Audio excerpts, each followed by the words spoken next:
So I have 2 letters to read, and then we are finished service. So let me give you the logistics announcement. Those of you who checked your coats and belongings upstairs, you can find them at the reception area. Anyone know where the reception area is? When we are finished, we go outside and there are food, drink, entertainment for a little while. Those of you that are going to the private dinner, you can at approximately 4:30 go across the street to the Inn at Penn, to the ballroom area, where you will find food, drink, entertainment, and then dinner.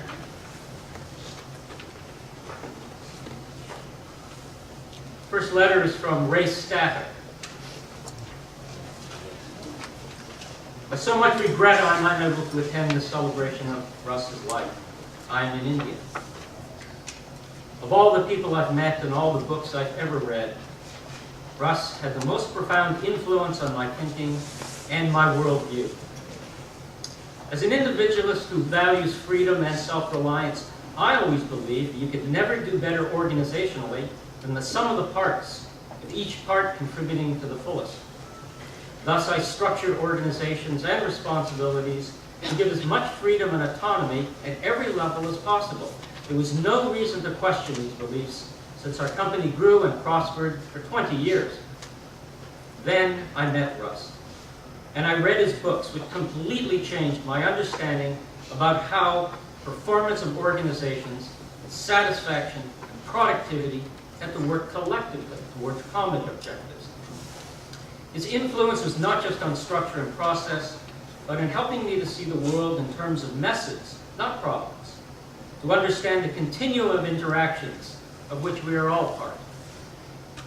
The beauty of Russ's thinking and writing rests in his broad, deep understanding of philosophy, the essence and implications of different systems of thought. Russ was not just one of the foremost management thinkers, he was a great philosopher. He tied it all together in an integrated system that answered fundamental questions, things we face as people and societies. He applied his framework of thinking to conceptually unique solutions to many complex challenges. He addressed education, healthcare, poverty. He was committed to improving the fortunes of poor urban communities. He invested not only his intellect, but his time. He wanted things to work in practice. Less known is that Russ had a scholarly understanding of both psychology and other areas, and he developed concepts to explain why people behave as they do. He applied his work not only to personality, but to groundbreaking insights in advertising strategy. Wherever he turned his intellect, he was able to see further and deeper than had been seen before. He was brilliant. He was a systematic thinker. He continued to be an inspiration for me to make me better understand the purpose of my own life, how to achieve it. He was crusty. He had an unforgiving facade, but a deep, warm being. He was my mentor. He was my friend. I dearly loved him, and I will miss him so much. Ray Stafford, Chairman of the Board of Directors, Analog Devices. And finally, because I'm in the School of Arts and Sciences, I read a message from my dean.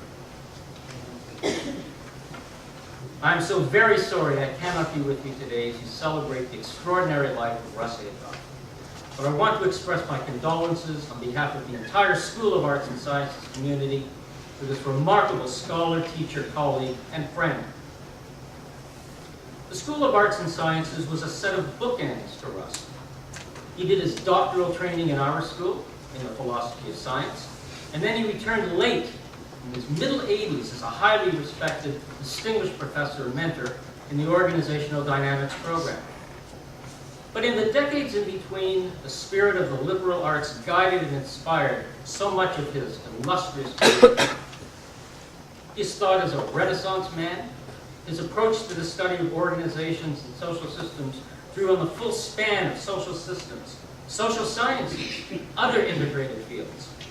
His ability to employ a variety of disciplinary lenses allowed him to challenge, make models, things that the School of Arts and Sciences, and indeed the entire University of Pennsylvania, aspire to achieve in the advancement of knowledge. In his final years, Russ donated his personal and professional library to organizational dynamics. This is not simply a tangible resource for students and scholars. It's a reminder of everything Russ stood for, his love of learning, his desire to share. We honor him today as a distinguished member of the School of Arts and Sciences, of the other schools, of Penn, one who will be greatly missed, but who leaves a lasting legacy. We hope one, we expect one, that will endure for many years to come. Rebecca Bushnell, Dean, School of Arts and Sciences. Thank you very much.